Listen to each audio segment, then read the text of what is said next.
네, 여러분 반갑습니다. 서연쌤이에요. 자, 선생님과 함께 이제 중학생이 되었죠? 네, 물론 아마 중1이 되는 친구들이 아니어도 혹시나 이제 내가 문법을 조금 더 처음의 마음으로 시작하려고 하는 친구들이 있을 수 있어요. 들어도 상관없습니다. 선생님이 OT 강의에서 아마 얘기를 했을 텐데 OT는 가뿐하게 넘어가는 친구들이 분명 있을 테니까 이제 다시 한번 살짝 이야기를 하자면은 그냥 문법을 나는 다시 좀 기초적인 부분부터 좀 배우고 싶어요 하는 친구들은 이 강의 들어도 괜찮습니다. 왜냐면은 우리가 어휘부터 공부를 하기 때문에 문법과 관련된 어휘뿐만이 아니라 국어 강의와 관련된 어휘들 먼저 숙지하고 시작을 합니다. 그래서 첫 번째 시간에 이제 기본적으로는 이제 문법과 관련된 강의니까요. 이제 문법에 관련된 어휘들 위주로 좀 나열을 해봤고요. 그래서 그 어휘들 먼저 좀 확인을 하고 그래야 선생님이랑 이제 공부를 할 때에도 또 따로 이제 선생님이 하나하나 물론 얘기는 하겠지만은 그거를 이제 여러 번 얘기하지 않아도 여러분들이 미리 알고 공부를 하는 것과 아닌 것과는 큰 차이가 있거든요. 내가 단어의 개념을 아는 거랑 모르는 거랑은 굉장히 큰 차이가 있어요. 특히나 이제 우리가 그 교과서에 나와 있는 개념어 같은 경우에는 거의 대부분 한자어로 이루어져 있기 때문에 이게 어떤 뜻이다라는 의미를 정확하게 알고 있어야 합니다. 그래서 이 어휘들 먼저 총 5강으로 해서 알아보고 그 다음에 우리가 꼭 중학생이 되어서 알아야 하는 기본적인 이제 중학국어 문법들을 총 25강으로 선생님이 구성을 해놨어요. 그래서 맘만 먹으면은 사실 한 달이 뭐예요? 뭐 몇 주 안에도 금방 끝내고 우리가 중학교 1학년 이제 시작할 때 막 급하게 또 친구들이랑 막 친해져야 할 때 이럴 때 뭐 사실은 공부를 열심히 해야 하지만은 좀 잘 안 들어올 때가 있잖아요. 학교에서. 그럴 때 미리 좀 알고 가면은 더욱더 좋겠죠. 그리고 나는 배웠다라고 해도 잘 기억이 안 난다 하는 친구들도 미리 또는 알고 있었다 하더라도 다시 한번 공부해도 된다라는 것 이야기하고 시작을 합니다. 자, 그러면은 첫걸음 특강이라고 해놨고요. 당연히 우리가 예비 중1 또는 이제 중학교 1학년 인 친구들이 처음 문법을 배우는 이제 학생들을 대상으로 해서 하는 문법 강의다라고 생각을 해주시면 됩니다. 아무래도 이제 국어라고 하면은 특히나 영어도 그렇지만은 문법을 굉장히 어려워하는 친구들이 많아요. 그래서 이 문법이라는 것은 영어 문법도 마찬가지지만은 사실은 알고 나면 별게 아니거든요. 왜냐? 정해져 있으니까. 그 정해져 있는 것만 정확히 알고 나면은 되는 거니까 그것들을 조금 더 이제 심화해서 고등학교에 올라가서 공부를 하는 것 뿐이에요. 하지만 제대로 모르면은 당연히 심화한 내용, 여러분들이 수학에서도 마찬가지겠죠? 네, 여러분들이 기본 배우고 응용 배우고 심화 배우잖아요. 그런 거랑 똑같다라고 생각을 하시면 되는 겁니다. 그런 기본적인 문법들 공부하는 거고요. 우선 첫 번째 시간은 문법 개념의 이제 바탕이 되는 어휘들부터 먼저 확인을 해보도록 할 거예요. 그렇기 때문에 아무래도 이제 문법에 대한 내용이 살짝쿵 들어갈 수밖에 없어요. 그러니까 여러분들이 이거 아직 안 배웠잖아요 하더라도 우리는 이제 뒤에서 또 공부를 하니까 걱정할 필요는 없다라는 것 이야기하고요. 우선은 첫 번째부터 좀 하나하나 확인을 해보도록 할 겁니다. 자, 단어 뭔지 알아요? 라고 할지라도 우리가 정확한 의미를 딱 말하라고 하면은 말하지 못하는 경우가 대부분이에요. 하지만 우리는 이제 문법 시간에는 그 의미를 정확하게 알아야 합니다. 그래서 우선은 단어부터 나왔습니다. 자, 단어라는 것은 무엇이냐? 단어라는 거는 여러분들 많이 들어봤을 거예요. 자, 이 단어는요, 뜻을 가지고 홀로 쓰일 수 있는 말의 단위예요. 자, 뜻을 가지고 홀로 쓰일 수 있는 말의 단위이기 때문에 여러분들이 생각하는 것, 그러면은 뭐 하늘이라든가 바다라든가 이런 것들이 모두 단어잖아요. 네, 맞아요. 자, 그런데 조사도 단어로 인정한다라고 되어 있죠. 조사라는 건 뭐예요? 그런데 저 선생님 조사 뭔지 알아요? 하는 친구들도 아마 있을 거예요. 조사라는 건 보통 이 단어 옆에 붙는 것. 우리 이제 나중에 배우겠지만 품사에서는 뭐 명사나 대명사나 수사 옆에 붙는 것들이 있거든요. 홀로 쓰일 수 없는 거라고 보통 배워요. 하지만 그 조사에도 홀로 쓰일 수 있는 것들이 있어요. 그래서 이제 문법이 조금 어려운 건데 뭐야 없다고 했는데 왜 있는 것 것도 있어? 예외적인 것들이 있기 때문에 어려운 거거든요. 자, 그런 것들이 이제 예외이기 때문에 많지는 않겠죠. 그러니까 그 많지 않은 것들 몇 개만 좀 주의해서 공부를 하면 되는 거예요.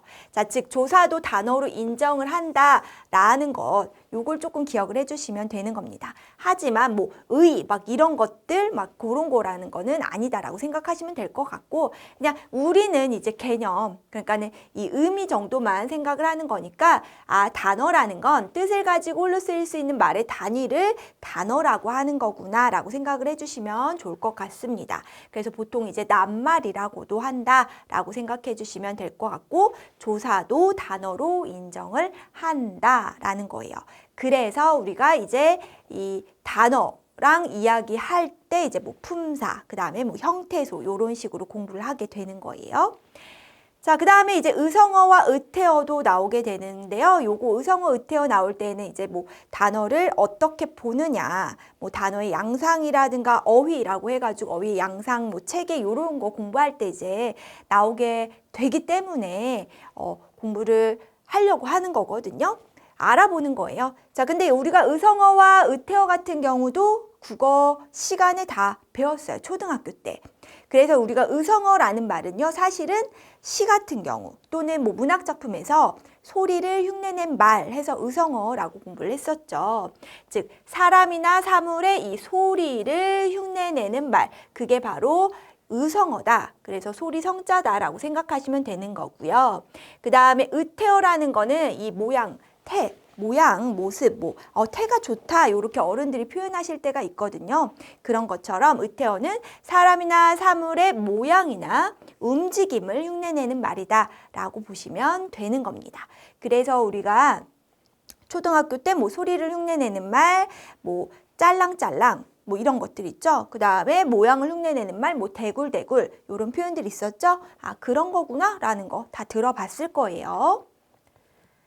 자, 그 다음에 필연적과 자의적과 제자라는 낱말 나와 있죠. 자, 필연적이라는 거 이제 여기에서도 이제 좀 있으면 공부를 하게 될 텐데 많이 들어봤을 거예요, 이것도. 자, 그런데 필연적이라는 건 뭐냐면은 사물의 관련이나 일의 관계가 반드시 그렇게 될 수밖에 없는 것이 필연적이다라고 하는 거예요. 자, 필연적의 그런 반대말 제일 쉬운 게 뭘까요? 우리가 드라마나 영화를 봤을 때 뭐야 말도 안 돼 저렇게 또 만난다고? 뭐야 말도 안 돼 저기서 저렇게 된다고? 나 뭐예요? 우연히 너무 남발이 되면은 진짜 말도 안 돼 드라마니까 가능한 거야 영화니까 가능한 거야 라고 이 표현을 하죠. 그런 것처럼 필연의 반대는 우연적인 것이다 라고 생각하시면 쉽습니다. 자, 그런데 우리 이 우연적이라는 말 이렇게 필연적, 우연적 같이 기억하시면 되는데 우리는 그 얘기를 하고자 함이 아니라 사실은 요 얘기를 하려고 필연적이라는 낱말을 선생님이 얘기를 해준 거예요. 왜냐하면 우리는 이제 자의적이라는 표현을 공부를 하게 될 거예요. 자의적이라는 건 뭐냐면은 일정한 질서를 무시하고 제멋대로 하는 것이다 라는 거예요. 그 얘기는 뭐냐면은 어떤 질서나 규칙에 의해서 딱 만들어진 것이다? 그것이 아니다 라는 거예요. 그렇다면은 우리는 이제 국어 시간이잖아. 그렇기 때문에 국어 시간에 뭔가 질서나 규칙에 의해서 만들어진 어떤 단어라든가 언어라든가 그런 것이 아니다. 그 말을 하려고 한다라고 생각하시면 됩니다. 아시겠죠? 그래서 이거는 그럼 그냥 만들어진 거? 어떻게 하다가 우연히 만들어진 거? 그런 의미로 받아들이면 되는 겁니다. 그러니까 필연적이지 않다라는 의미가 될 수도 있겠구나 라는 식으로 생각하셔도 좋을 것 같다라는 거죠. 그래서 자의적이다라는 건 어떻게 보면 우연적이라는 의미와 약간 비슷하다라고도 볼 수가 있는 것이고 자의적, 우연적 이런 식으로 같이 보시면 돼요. 자, 이 제자라는 뜻은 또 무엇이냐? 요거는 이제 한글 공부할 때 나올 거예요. 자, 글자 자자예요. 제자라는 건 뭘까? 그럼 제작할 때 제자라고 생각하시면 쉬워요. 우리가 제작하다라는 표현은 많이 들어봤죠. 그러니까 이 글자를 제작하는 것, 즉 뭐예요? 만드는 것을 제자라고 하는 거예요. 그래서 뭐 한글의 제자, 원리 뭐 이런 식으로 표현이 되는 경우가 종종 있습니다. 아, 그게 뭐 제작 원리 요게 아니구나라고 생각하시면 되는 거예요. 자, 그 다음에는 이제 뭐 관용어, 방언, 중의적이라는 낱말 나옵니다. 자, 관용어라는 것도 초등학교 때 우리가 공부를 했습니다. 하지만 이제 중학교 때 조금 더 자세하게 또 공부를 하게 될 텐데요. 관용어라는 거는 무엇이냐면은 둘 이상의 낱말이 이제 결합을 하게 되죠. 그런데 얘가 결합을 하면서 특별한 뜻으로 사용이 되는 거예요.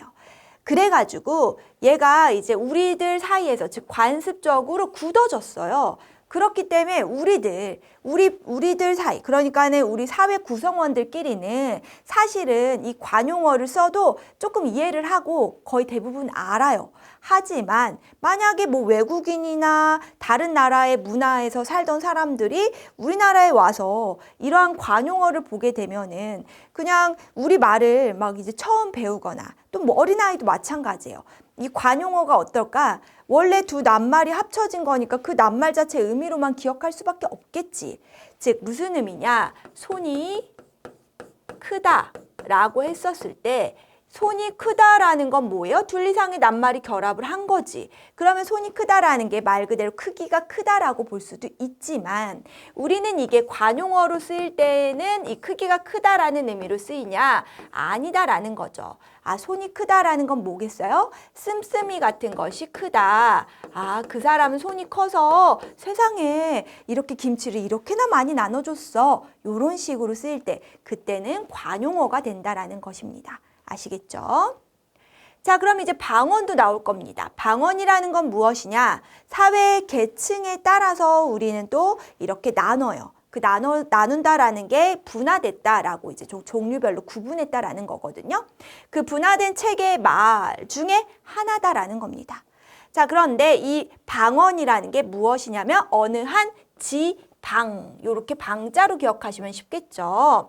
그래서 어느 한 지방에서만 쓰는 말을 방언이라고 하는 거예요. 우리가 보통 흔히 사투리라고 표현하는 게 방언이다라고 생각하시면 됩니다. 그런데 우리는 이제 국어에서는 방언이라고 얘기를 하는 것이고 방언만 공부를 하느냐? 아니에요. 왜냐하면 그 방언이 사회 계층에 따라 분화됐다고 하잖아요. 그래서 사투리라고 하지 않는 것이 왜냐하면 지역적으로만 분화된 것이 아니기 때문이에요. 지역 방언도 있지만 사회 계층에 따라 분화된 사회 방언도 있기 때문이에요. 그래서 우리는 사회 방언, 지역 방언 나눠서 공부를 하게 될 겁니다. 자, 그 다음에 이제 중의적이다라는 표현도 공부를 하게 될 거예요. 자, 요거는 무슨 뜻이냐? 한 단어 또는 문장이 두 가지 이상의 뜻으로 해석이 될 수 있는 것을 말하는 거예요. 그러니까 의미가 어떻게 됐어요? 그러니까 중첩이 되었다라고 생각하시면 돼요. 중첩되려면 뭔가 첩첩산중이라는 표현 들어봤죠? 네, 그런 것처럼 첩첩산중이 되려면 여러 개가 겹쳐서 여러 개가 있어야 된다는 의미니까 의미도 여러 개가 있어야 되네? 그 얘기는 둘 이상의 의미, 즉 둘 이상의 의미로 해석이 될 수 있는 것, 그런 건 중의적이다라는 거예요. 다 오지는 않았다, 이런 표현 같은 거예요. 다 오지는 않았다는 게 일부만 왔는지 아니면 오지는이라고 하면 안 되겠구나. 이런 식으로 뭐 다 오지 않았다라는 게 일부만 안 왔다는 건지 아니면은 모조리 안 왔다는 건지 그럴 때에는 중의적 표현을 뭐 없애는 방법 이런 것들 공부를 하게 되는 거예요. 방금 선생님이 얘기한 것처럼 다 오지는 않았는데 일부만 왔는지 이런 식으로 구체적으로 쓰면 되는 거죠. 자, 그렇다면 이번엔 구성, 짜임, 종속이라는 뜻도 좀 알아볼게요. 많이 봤죠? 구성. 자, 구성이라는 건 뭐 몇 가지 부분이나 요소들을 이제 모아가지고, 그쵸? 이런 부분 또는 요소 이런 걸 모아가지고 일정한 전체를 짜서 이루는 거를 말하는 거예요.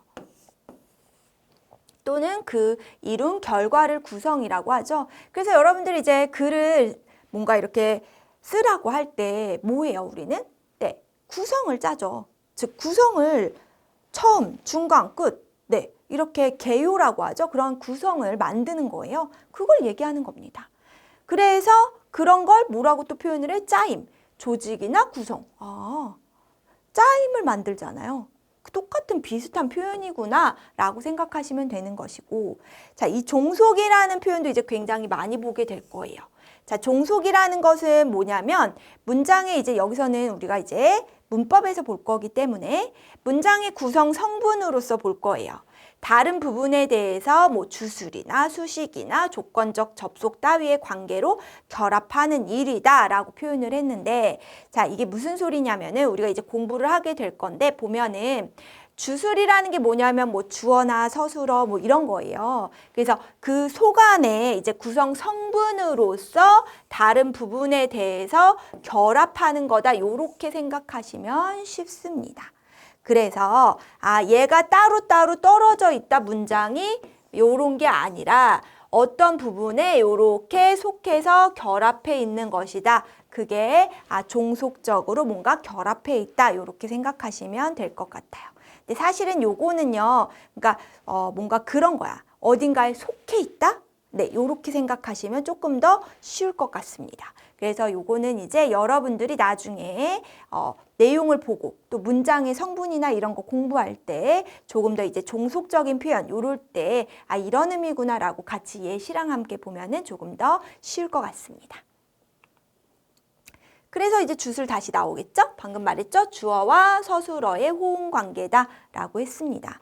주어라는 건 나는, 뭐 너는, 학생이, 뭐 이런 식으로 앞쪽에 있는 문장의 앞쪽에 있는 주체가 되는 성분을 말하는 거고, 서술어라는 건 서술하는 거, 말 그대로 뭐 어찌하다, 어떠하다, 무엇이다에 해당하는 부분이죠. 그러한 호응 관계를 주술이라고 하는 거예요. 주술 한 글자씩 뗐다고 생각하면 되고, 그럼 호응이라고 했죠. 그 호응이라는 건 뭐냐? 어떤 말과 거기에 응하는 말이 서로 짝을 이루는 걸 말해요. 뭐 나는 간다, 나는 먹는다, 뭐 이런 것처럼 호응이 잘 이루어지냐라는 것이죠. 자, 그 다음에 수식이라는 건 문장의 표현을 화려하게 꾸미는 것을 뜻합니다. 그래서 수식이라는 것도 국어 시간에 많이 이제 또는 문법 시간에 많이 공부를 하게 돼요. 그래서 우리가 수식하면은 뭐 수학에서의 수식을 뜻하는 게 아니에요. 국어에서의 수식은 꾸밈이에요. 꾸밈. 꾸밀 수, 꾸밀 식이에요. 말 그대로. 꾸밀 수, 꾸밀 식.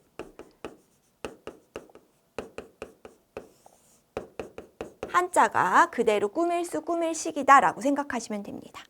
자립성이라는 건 뭐예요? 여러분들 뭐 나중에 커서 자립해가지고서는 나가서 독립해야지 이런 표현들 들어봤을 거예요. 자기 스스로 서려는 성질을 자립이다라고 표현을 하죠. 자, 그러면은 발음기관도 한번 볼게요. 요거는 이제 우리가 뭐 자음 모음 공부할 때 나올 건데요. 발음기관이라는 거는 발음기관, 말 그대로 이 음성을 내는 데 쓰는 신체의 각 부분을 말하는 거예요. 그래서 음성을 내는 데 쓰는 신체의 부분은 당연히 어디예요? 얼굴 부분 중에 하나겠죠. 그렇죠? 그렇기 때문에 뭐 성대나 목젖이나 입천장이나 이나 잇몸이나 혀예요. 그래서 우리가 자음이나 모음자 공부할 때 요럴 때 이 발음 기관과 연결해서 공부를 할 수밖에 없겠구나 라고 생각하시면 쉬운 겁니다. 알겠죠? 그래서 이것과 관련된 내용들이 나올 수밖에 없구나. 그래서 한글이 더욱더 과학적이고 체계적이구나 라고 생각하시면 되는 거고요.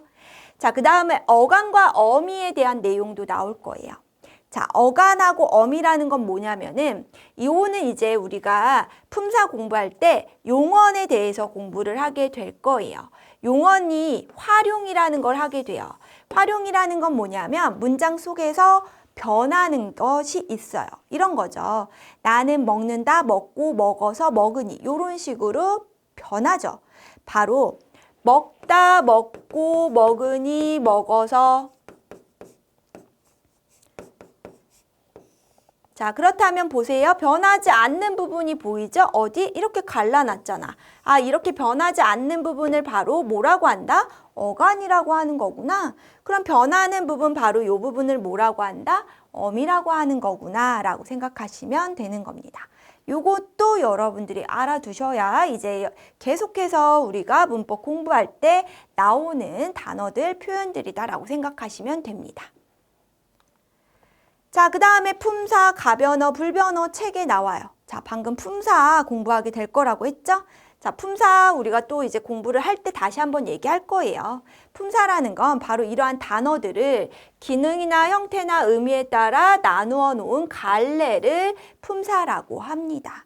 그래서 그 품사를 이제 기능, 형태, 의미에 따라 나눠 놓은 갈래를 공부할 거고요. 그 다음 그렇게 형태가 변하는 말을 뭐라고 하냐? 가변어라고 해요. 변함이 가능하다 이렇게 생각하면 될 것 같고 변하지 않아요. 아닐 불자. 변하지 않는 거 그런 걸 불변어다라고 생각하시면 되는 겁니다. 자, 그 다음에 이제 체계라는 표현도 많이 들어본 거죠, 요거는. 근데 이제 이 체계라는 건 일정한 원리에 따라서 낱낱의 부분이 짜임새 있게 조직되어 통일된 전체. 그래서 우리가 방금 선생님이 한글은 체계적이다라고 얘기를 했죠. 굉장히 낱낱의 부분이 짜임새 있게 조직되어서 통일된 전체적인 것들을 볼 수 있기 때문에 체계적이구나라고 공부를 하게 된다는 얘기예요. 자, 그리고 양상이라는 것도 은근히 많이 보이는데요. 양상이라는 건 뭐냐면 사물이나 현상의 모양이나 상태. 그러니까 모양이나 상태를 양상이라고 하는구나 라고 생각하시면 될 것 같고 실질이라는 거는 실질적이다 라는 표현들을 이제 보게 될 거예요. 그래서 실제로 있는 본 바탕. 그러니까 뭔가 형식적인 것이 아니라 본 바탕이 될 만한 게 실질이다 라고 생각하시면 돼요. 그리고 방금 우리 활용이 있었죠? 용언의 어간이나 서술격 조사에 변하는 말이 붙어가지고 이렇게 문장의 성격을 바꾸는 것, 그런 것을 활용을 한다라고 하는 것입니다. 근데 이렇게 보면 좀 어렵죠? 좀 형태를 이렇게 바꾸는 것들이 활용이구나라고 생각하시면 될 것 같고요. 기본형은 초등학교 때 공부를 했어요. 방금 말한 것처럼 이렇게 활용하는 단어들이 있죠. 먹다 아니면은 잔다, 읽다 같은 것들. 이러한 활용하는 단어에서 활용형의 기본이 되는 형태는 무엇이냐? 변하지 않는 부분에 다를 붙이면 돼요. 읽다, 먹다, 자다 이런 식으로 다를 붙이는 게 기본형이다라고 생각하시면 되겠습니다.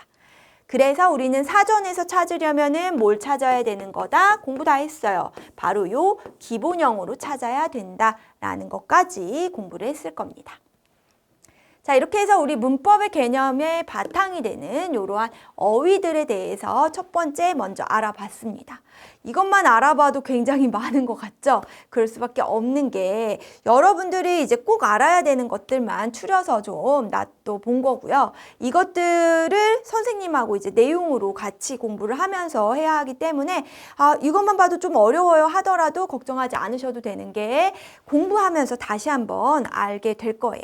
자, 첫 번째 시간에는 요 단어들 좀 기억을 해주시면 좋을 것 같고요. 다음 시간에도 어휘 이어서 알아보도록 하겠습니다.